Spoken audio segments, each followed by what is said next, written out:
کبھی دل کے کسی کونے میں یہ سوال اٹھتا ہے نا کہ اگر زندگی میں سب کچھ کامل یعنی ایک دم پرفیکٹ ہو جائے تو کیا زندگی پھر بھی اتنی ہی خوبصورت رہے گی؟ تو چلیں اسی سوال کی تہہ میں اترتے ہیں اور ایک فکری سفر پر چلتے ہیں یہ سمجھنے کے لیے کہ پرفیکشن کی حقیقت کیا ہے اور نامکمل ہونے میں آخر کیا حسن چھپا ہے۔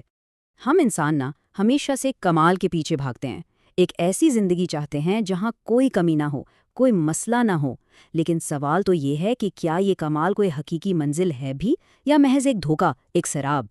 تو اصل بات یہ ہے کہ پرفیکشن کوئی ٹھوس چیز نہیں ہے، یہ بس ہمارے ذہن کا ایک آئیڈیل ہے، ایک خیال جسے ہم حقیقت میں پانے کی کوشش کرتے ہیں۔ لیکن کیونکہ ہماری دنیا، ہمارے احساسات، سب کچھ ہر لمحے بدل رہا ہے، یہ آئیڈیل کبھی بھی ایک مستقل حالت میں رہ ہی نہیں سکتا۔ جو چیز آج ہمیں مکمل خوشی دے رہی ہے، ہو سکتا ہے کل وہی ایک بوجھ لگنے لگے۔ اس کا مطلب یہ ہوا کہ ہم ایک ایسی منزل کے پیچھے بھاگ رہے ہیں جو ہمیشہ ہم سے ایک قدم آگے رہتی ہے، بالکل ایک سراب کی طرح۔ اچھا، اب ذرا ایک لمحے کے لیے سوچ کی دنیا میں چلتے ہیں۔ ایک ایسی دنیا کا تصور کرتے ہیں جہاں ٹیکنالوجی نے ہمارے لیے ایک بظاہر بالکل پرفیکٹ زندگی بنا دی ہے۔ سوچیں ذرا، کیسی لگے گی ایسی زندگی جہاں ہر کوئی آپ سے سہمت ہو، ہر بات آپ کی مرضی سے ہو اور زندگی میں کوئی چیلنج، کوئی رکاوٹ ہی نہ ہو؟ سننے میں تو یہ بالکل کسی خواب جیسا لگتا ہے نا؟ تو یہ ہے وہ مصنوعی جنت، ایک ایسی زندگی جسے آرٹیفیشل انٹیلیجنس نے صرف اور صرف کسی ایک شخص کی خوشی کے لیے ڈیزائن کیا ہو، جہاں ہر چیز مکمل کنٹرول میں ہو۔ لیکن سوال یہ ہے کہ کیا یہ مصنوعی جنت واقعی خوشی دے سکتی ہے؟ اب ذرا اس خواب جیسے تصور کے دوسرے یعنی تاریک پہلو پر بھی نظر ڈالتے ہیں۔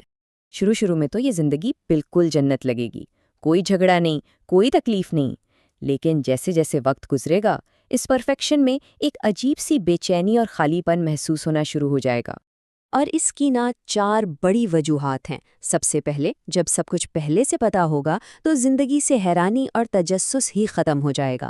دوسرا، چیلنجز کے بغیر سیکھنے کا سارا عمل ہی ٹھپ ہو جائے گا، کیونکہ ہم غلطیوں سے ہی تو سیکھتے ہیں۔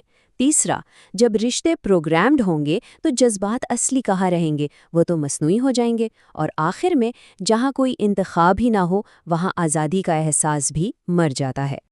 یہ موازنہ دیکھیں، سب کچھ صاف ہو جاتا ہے۔ ایک طرف ہے جمود، مصنوعی رشتے اور ایک خوبصورت سنہری پنجرہ، اور دوسری طرف ہے ہماری نامکمل دنیا، جہاں آگے بڑھنے کے مواقع ہیں، اصلی رشتے ہیں، آزادی ہے اور احساسات میں گہرائی ہے۔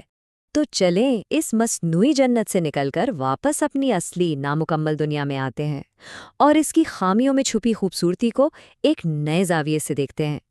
دیکھیں، فطرت کا ایک بہت بنیادی اصول ہے اور وہ ہے بیلنس، اور یہ توازن ہمیشہ 2 مخالف چیزوں سے پیدا ہوتا ہے۔ یہی کشمکش زندگی کو دلچسپ اور بامعنی بناتی ہے۔ مثال کے طور پر، دن کی قدر رات کے بغیر کیا ہوگی؟ خوشی کا اصل احساس غم کا تجربہ کرنے کے بعد ہی ہوتا ہے، اور کامیابی کی مٹھاس ناکامی کے ذائقے کے بغیر ادھوری ہے۔ یہاں تک کہ محبت کی گہرائی بھی اسے کھو دینے کے ڈر سے جڑی ہوتی ہے۔ ایک کے بغیر دوسرے کا وجود ہی بے معنی ہے۔ تو پھر ہماری اس نامکمل زندگی کا اصل جادو، اس کی اصل خوبصورتی یہی تو ہے۔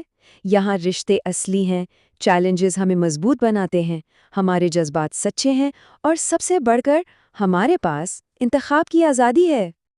اچھا، اگر پرفیکشن ایک دھوکہ ہے، ایک سراب ہے، تو پھر اصل مقصد کیا ہونا چاہیے؟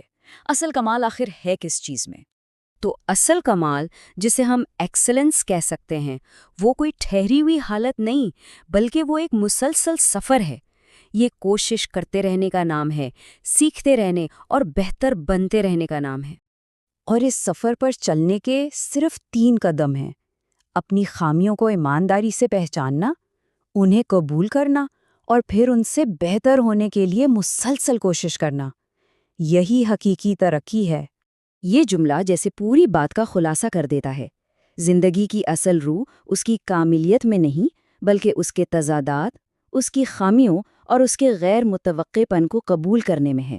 تو آخر میں سوال پھر وہیں آ جاتا ہے کہ اگر انتخاب کا موقع ملے تو کون سی دنیا چنی جائے گی؟ ایک مصنوعی تابع فرمان دنیا یا ایک حقیقی آزاد لیکن نامکمل دنیا؟ اور شاید اس کا سب سے بہترین جواب یہی ہے کہ اصل زندگی وہی ہے جہاں خوشی اور غم ساتھ ساتھ چلتے ہیں، کیونکہ یہی آنسو ہی تو ہیں جو کسی کی مسکراہٹ کو انمول بناتے ہیں۔